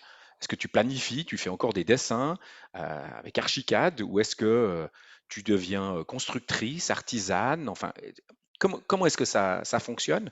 Parce que Élodie Dias, quand je lui ai posé la question, elle s'était jamais projetée elle-même. Elle voit son travail là-bas, éventuellement avec une connexion Internet et puis un, un ordinateur qui lui permet de faire de l'architecture comme on fait aujourd'hui de l'architecture. Mais est-ce qu'il n'y a pas une évolution aussi du métier qui fait que ton métier évoluant, eh ben finalement tu seras nourri, logé peut-être par les habitants contre peut-être un travail, des prestations qui sera complètement différent. C'est quoi ce travail? Je pense que c'est un travail de chef d'orchestre, mais qui va d'ordonnateur, d'ordonnatrice pour ma part, même de la vie, parce que finalement, euh, de Une l'architecture, dictatrice, quoi. Ouais, à fond. Puis je vais leur dire: «Toi, dans ta cave, en fait, ben, il y aura un pressoir» et puis Ouais, c'est tout. c'est ça. Mais en fait mais oui, mais je pense que ça doit venir d'une volonté, citoyenne. Mais je pense que c'est vers ça que même, enfin pas que à Comer et pas que dans ce type de village, même que Mmh mh. notre société, elle doit évoluer, hein, Mmh. vers une démocratie, je dirais, totale, Mmh. où on n'a plus des gouvernements qui gouvernent à nos places, mais où c'est les habitants libres de toute manipulation ou autre qui prennent leurs choix pour eux, par rapport à eux, où ils vivent et par rapport à leurs valeurs. Puis du coup, oui, moi je pense que le rôle d'architecte, pardon, dans un village comme ça, c'est ce rôle-là. C'est ce rôle de parce que finalement l'architecture, ça peut être hyper interdisciplinaire. Puis je pense, que là, ça peut clairement l'être dans ce type de parce que finalement, le rôle d'architecte comme on l'a aujourd'hui, dans un monde comme ça, tu sais pas trop où le mettre. Mmh. Et on n'est plus à on n'est plus là, les constructeurs, enfin les entreprises, ça devient peut-être, c'est les habitants. Donc on a plus ce rôle de gestion, ce rôle de Mais justement, est-ce que c'est pas le rôle de l'architecte, c'est pas de faire beaucoup plus? Enfin, ça, c'est un sujet ouais. dont on a déjà beaucoup parlé chez Tribu, mais du coup, c'est ce retour plutôt que de la théorie, c'est plutôt de mettre en pratique tous ces principes low-tech ou ces constructions plus vernaculaires. Exactement, comme cet architecte, cet architecte, cette architecte, portugaise ou italienne qui était tout le temps sur les chantiers. Comment elle s'appelait? Oui, et bah, je pense que l'idée, c'est vraiment de toujours, prendre part prendre part à ça et Mmh. puis, faire les détails, sur un bout de papier au coin de la feuille. Imaginer, voilà, on va construire comme ça. Puis aussi accepter que les gens, ils ont des savoir-faire. Puis peut-être Mmh. qu'on est juste là pour, ordonner comme médiateur. Moi, je voulais peut-être Dans juste ce monde. rebondir sur ton travail, Justine. Je ne sais pas si vous m'entendez. Oui, Ouais, oui. Bah déjà, merci pour ta présentation. C'est super intéressant. C'est vrai que j'avais jamais vu vraiment ce que tu faisais dans ton travail de master. Mais c'est vraiment une utopie. Enfin, c'est ton utopie en fait pour le changement du monde. Et je trouve ça beau. Après, il y a aussi énormément de gens qui ont fait leurs propres utopies et puis qui ont eu la chance peut-être d'avoir un groupe de personnes qui sont parties pour la réaliser en vrai. Et j'ai déjà réfléchi aussi un peu à ces modes, enfin un peu à ces utopies, comment on pourrait les atteindre ou pas. Puis ma conclusion, c'était un peu qu'il y a un peu deux options. C'est soit tu trouves une communauté, enfin genre un groupe de gens qui sont hyper motivés pour construire, par exemple, ce village autonome, et du coup, tu pars un peu de la société qui existe actuellement.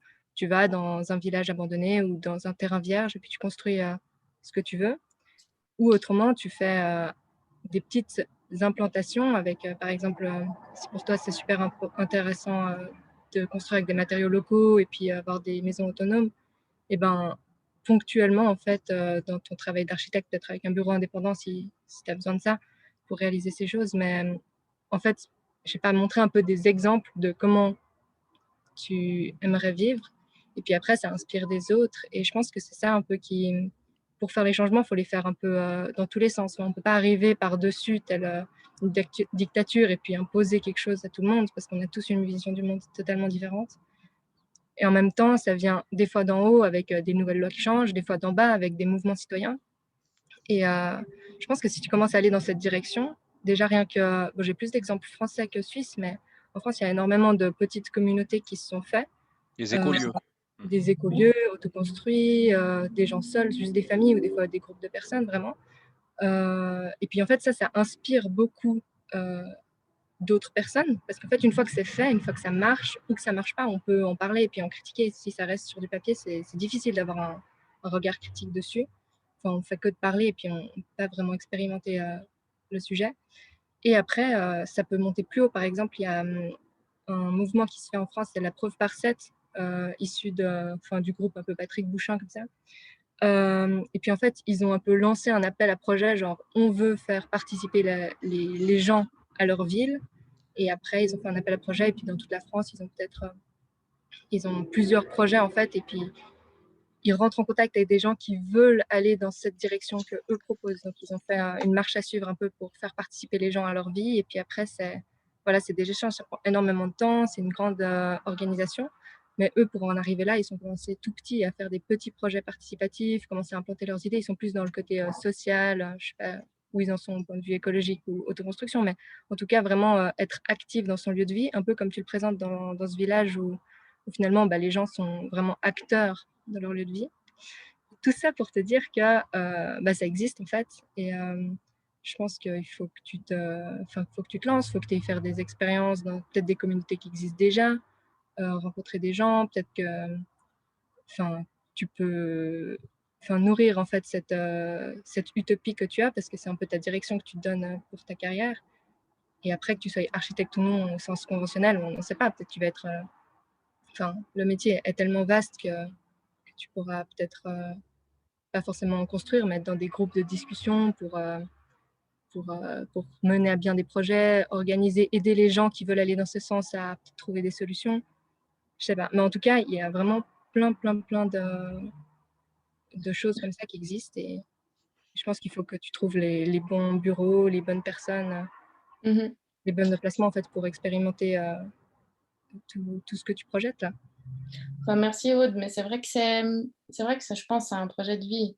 Puis c'est vraiment parti de l'idée de faire du lieu, de cette maison, de la maison de famille, un lieu communautaire, un lieu utile à la communauté où on réfléchit sur des choses. Moi, j'avais imaginé à un moment faire un centre de réflexion sur l'habitat alpin, imaginer, je sais pas, peut-être même faire des analyses de village pour trouver ce type de village, quels sont les endroits les plus propices à créer ces lieux un peu autosuffisants, quelles recettes on peut donner, loin de moi l'idée de faire quelque chose de normé ou ce genre de choses, mais je pense qu'il n'y a pas assez de réflexions qui sont faites là-dessus. Et puis tout vient autour de la maison, et je pense que c'est effectivement en expérimentant qu'on peut développer ce genre de choses. Puis c'est ce que je compte bien faire. Cette maison, elle est dans la famille, de toute façon, on va y faire quelque chose. Puis c'est absolument sûr que ça ne va pas être du logement de résidence secondaire. Donc, Bon, si vous êtes tous raccords dans la famille pour ne pas faire une résidence secondaire, il y a peut-être aussi une chose qui peut vous aider, c'est le fait que peut-être que ça vaut pas grand-chose, tout ce que vous avez. Et que en dehors de la logique de marché, ouais. si vous n'arrivez pas à valoriser ça, la question elle se posera, enfin, pas à valoriser au sens actuel du terme, Ouais. la question se posera différemment que de construire un hôtel qui s'appelle d'ailleurs Alternative, Montagne Montagne alternative. Alternative. C'est quand même rigolo comme nom. Et je trouve intéressant peut-être d'entrer en rupture et puis de se dire on va aller vivre l'utopie, mais on n'est pas obligé de la vivre l'utopie. On peut la rêver, on peut la penser, la garder comme ça, la réfléchir, un peu comme un travail de diplôme d'ailleurs.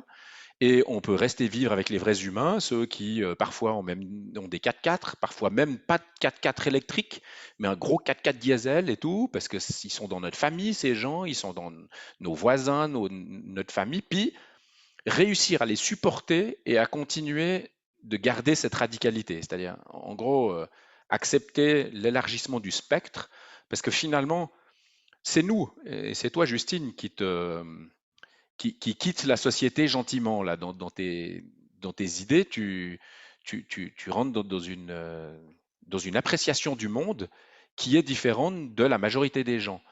Autant c'est toi qui as raison parce que c'est bien le monde qui s'impose à nous, autant, il me dit un truc là bizarre, bon, ok.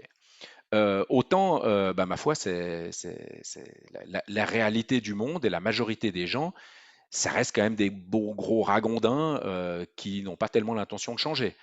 Donc, réussir à ménager un petit peu la chèvre et le chou, à vivre ce paradoxe-là, c'est quand même une compétence importante pour réussir à survivre. Sinon, c'est une torture permanente, quoi, de se rappeler. Enfin, moi, je déteste les voitures, par exemple. Mais je redoute le moment où je vais pas réussir à me retenir et me jeter sous une bagnole pour pouvoir foutre un procès au cul à quelqu'un et puis ou aller devant ou encore pire aller devant un centre commercial pour empêcher de faire le Black Friday quoi. Donc il y a un vrai il y a un vrai il faut chercher à doser la question du décalage des valeurs et comment est-ce que on arrive à ramener les gens juste pour déjà ils entendent qu'il y a des gens qui pensent différemment. Mais ça, c'est un travail. Et puis, moi, je lis pas ton diplôme comme la volonté, et je pense qu'il ne faut pas le voir comme ça, la volonté de faire ça à Comer maintenant. Le but, c'est de mener une réflexion et puis de savoir qu'on peut aller vachement plus loin et puis tu te crées une culture, une attitude de projet qui me semble fondamentale. Mais de s'imaginer que si Comer n'est pas comme ça en 2039, c'est un échec, tu risques d'être bien déçu. Donc il faut pas se dire ça. Puis personne ne doit se dire ça maintenant. Il faut plutôt se dire, bah voilà quoi, continuons de créer j'ai envie de dire, ce rapport de force dans la société actuelle pour tirer un maximum de ragondins vers l'illumination. Ça fait un petit peu secte, ça fait un petit peu Raël, mais quand on parle d'écolieux, quand on parle de ces villages, ouais, enfin, les écolieux, je connais des gens qui font la tournée des écolieux, maintenant ça devient une sorte de nouveau tourisme. C'est intéressant de voir comment ces gens vivent en autarcie jusqu'au moment où tu tournes la caméra, puis que tu vois les voitures, que tu vois qu'il y a quand même du pétrole dedans, qu'il y a quand même de l'énergie, puis qu'il y a quand même des limites et tout. C'est pas grave. Faut essayer d'accepter ça. Mais le vrai enjeu pour ne pas se retrouver dans la question de départ que tu as posée, c'est-à-dire, faudra-t-il attendre qu'il n'y ait plus de pétrole pour en arriver là, ou est-ce qu'on peut imaginer qu'il n'y ait plus de pétrole? Ça, c'est une question politique, en fait. Et je trouve que la désobéissance civile ou l'action politique se rejoignent dans cette action ici, aujourd'hui, pour changer le monde. Et que aujourd'hui, notre sujet, c'est quand même changer le monde. C'est Oui, pas mais petit à imaginer. petit, Ouais, mais petit à petit. oui, Et c'est puis ça veut pas dire implanter des lieux comme ça partout. c'est ça. Ça veut dire peut-être bah, justement réfléchir à ce rôle de l'architecture et réfléchir à qu'est-ce qu'on peut faire pour ben, le rendre un petit peu plus conscient aujourd'hui. Et puis plus utile aussi. Mhm. Parce qu'en fait, on peut se poser la question en tant qu'architecte, des fois, si on se sent pas un petit peu inutile. Ou en tout cas qu'on n'ait pas l'impression de servir le bon côté des choses, Exactement. je pense. En tout cas, c'est super qu'il y ait des architectes qui réfléchissent comme ça, qui participent dans nos domaines à remettre en question tout notre rapport au territoire, à la construction, à nos pratiques. Jacqueline nous dit, est-ce qu'il n'y a pas une référence avec John Caminada à Vrine? Je ne connais pas le rôle particulier. J'ai vu des photos de ça, mais peu d'histoires concernant John C'est un Caminada. copain qui parle pas manche. Bah, C'est encore un de ces mecs, ouais.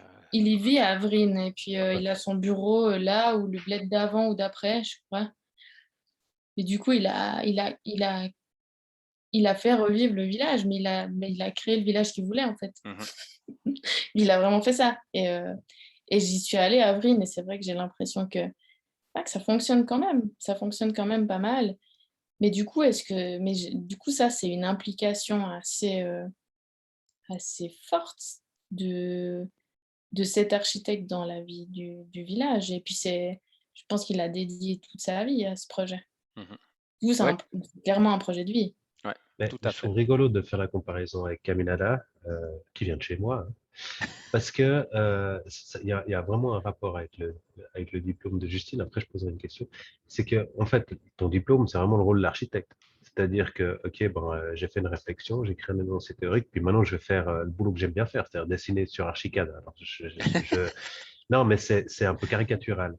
Mais en fait, et puis dans la présentation, tu dis à un moment, les anciens faisaient mieux. Faisaient mieux, bah, ça c'est un jugement de valeur, mais mieux Ouais. peut-être pour la nature, moi je suis d'accord avec ça. Mais les anciens, ils n'étaient pas architectes, quoi. Ah Par non. contre, probablement qu'ils faisaient de l'architecture, quoi. Il y a peut-être aussi la question aujourd'hui, qu'est-ce que font les architectes comme architecture? Est-ce qu'ils font de l'architecture qui répond à un besoin, qui répond à un contexte ou pas, ou est-ce qu'ils le font parce que à la Zumthor, parce que ça rapporte du pognon et puis que c'est très joli, quoi. Zumthor, c'est vraiment très joli. Et du coup, ce que je trouve aussi autre chose qui est très drôle, c'est qu'on dit ouais, mais voilà, personne n'accepterait de vivre comme Justine elle a dessiné, etc., etc. Moi, je suis pas sûr, parce que le champ lexical que tu as utilisé en présentant ton diplôme aujourd'hui, bah, il est le même que celui de Zumthor. Alors voilà, mais la façade, je l'ai pas dessinée, elle s'est imposée d'elle-même. Les deux, vous montez comme des arracheurs dedans, parce que tu as fait exprès de dessiner des fenêtres qui n'ont pas toute la même taille pour prouver que tu as été les chercher ailleurs. C'est ça. Ouais, Mais peut-être. C'est un Mais, exercice de non, style, non, mais bien d'accord. sûr. Mais justement, c'est ça qui est super intéressant. Et c'est ce que disait aussi Laurent avant, c'est qu'on peut tous utiliser les mêmes mots et que c'est bien une question de valeur et une question de contexte qui font qu'on se dit, ah ben oui, il y en a un qui ment, puis l'autre pas. Et ben, j'ai l'impression que dans ce que tu montres, il n'y a pas de mensonge. C'est-à-dire que Voilà, c'est contrairement à ça la Zumthor, tu veux dire. différence. Voilà. C'est-à-dire Zumthor, il nous fait des murs en pierre dans les mains, et ben il ment, parce que c'est des murs en béton dans lesquels on a Justine collé. Zumthor, quoi. Voilà, c'est ça. Je ne sais pas si Grobet est toujours là, mais il y a la tête de la comète. Et puis voilà. Mais du coup, effectivement, nonobstant tout ça, et l'extrême qualité de ton propos, c'est un résultat d'architecte. C'est-à-dire que je pense qu'il y a une seule chose que tu pourrais prétendre construire, mais ça c'est mon avis, c'est bien l'agora au milieu, quoi.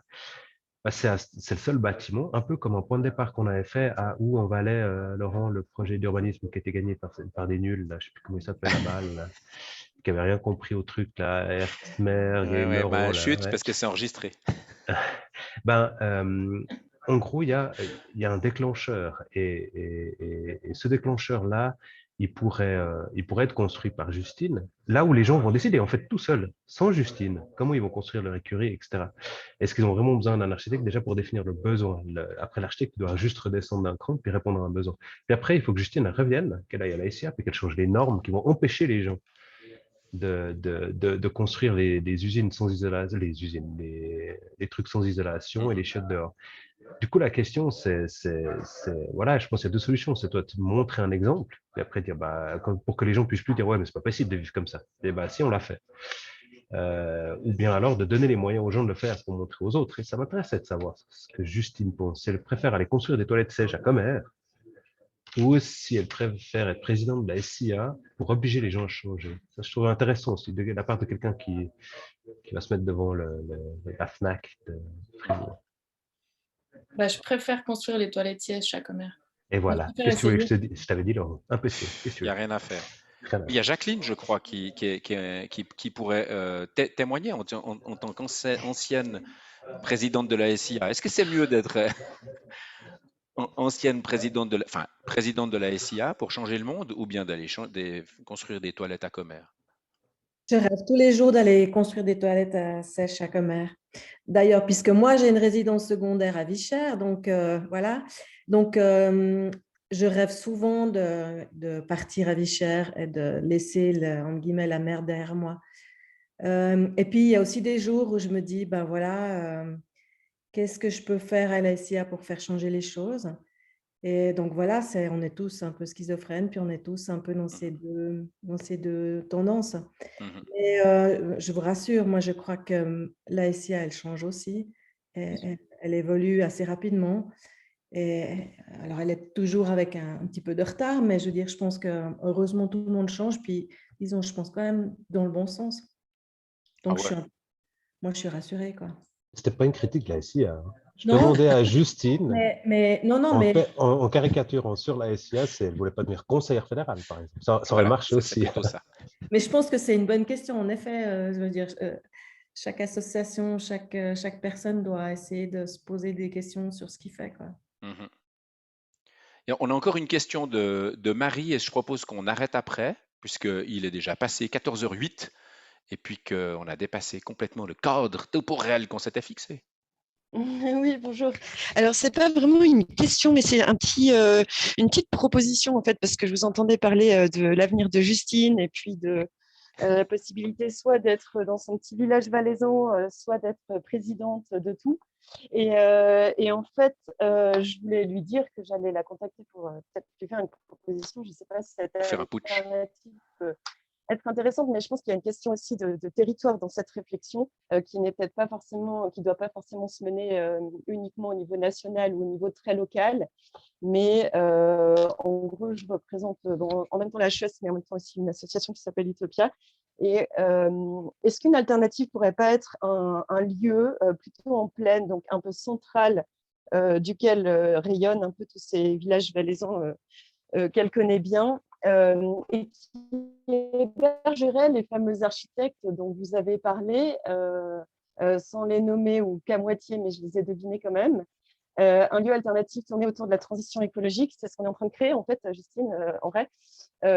Et en fait, ce que je suis en train de me dire, c'est que le fait d'héberger ce genre de personnes qui réfléchissent l'urbanisme pour les 10 prochaines années dans une ville comme Sion peut avoir un avantage certain autour de la transition écologique, juste du fait qu'ils soient là avec nous pour parler de ces questions. Et je pense que quelqu'un comme Justine pourrait les challenger dans le futur et challenger un peu tous les gens qui vont suivre cet énorme projet, permettra aussi de, j'espère en tout cas, le faire de la manière un peu plus réfléchie, dans le même sens que Justine, que ce qu'ils ont posé sur un papier, puis ce qui a été accepté avec ce concours.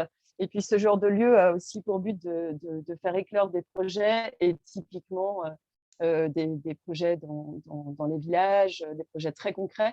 Donc ça pourrait être un espèce de juste milieu, je me disais. Donc je fais un petit teaser et puis j'en parlerai à Justine après. Je ne sais pas si je suis très claire, mais j'essaie de me dépêcher un petit peu parce que vous avez effectivement dépassé le temps.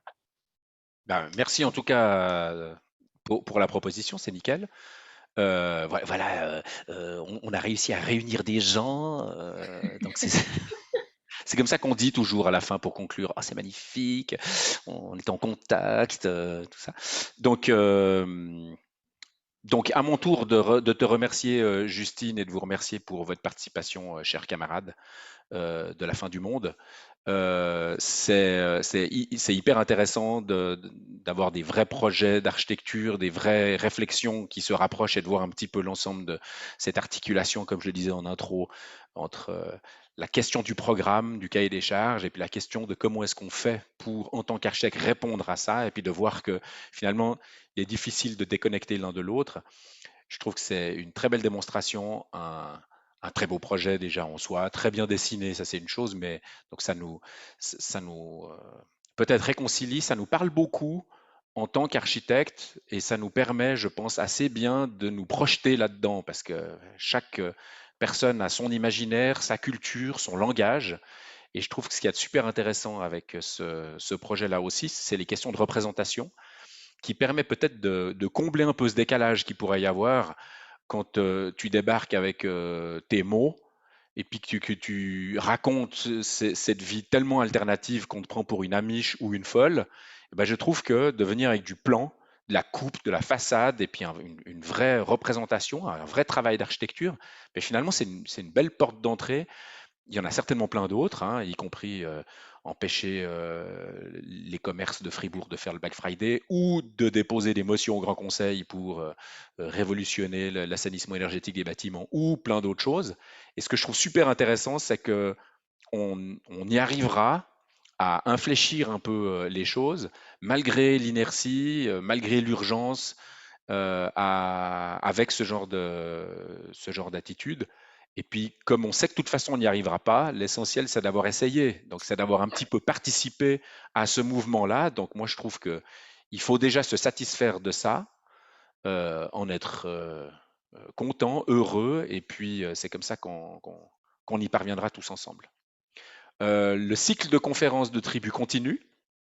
La semaine prochaine, nous recevons Grégoire Chambat, qui est capitaine à l'armée, rédacteur à la revue militaire. Il nous parlera de sécurité, de blackout et plein de choses comme ça, super rigolotes. La semaine d'après, le 17, nous recevrons Yvan Richardet, qui est comédien, sur un thème qui s'appelle le théâtre ou l'art d'inventer de nouveaux mondes. J'aurais tendance à dire qu'aujourd'hui, avec Justine, on a dit l'architecture ou l'art d'inventer de nouveaux mondes, la preuve avec ce projet. Merci Justine. On reste en contact, comme on dit, et puis cette conférence sera mise à disposition un jour, Dieu sait quand on aura réussi à régler les questions informatiques et philosophiques autour de la bonne plateforme pour mettre ça à disposition du public, pour que tout le monde puisse profiter de ça, et que Justine puisse aller non seulement à Sion, mais ensuite en France, aux États-Unis, au Québec, en prenant l'avion tous les jours pour propager la bonne parole. Magnifique. Merci à toutes et tous de votre participation. Merci à Justine. Adieu. Bonne fin du monde. Merci. Merci beaucoup. Bonne journée. Merci beaucoup.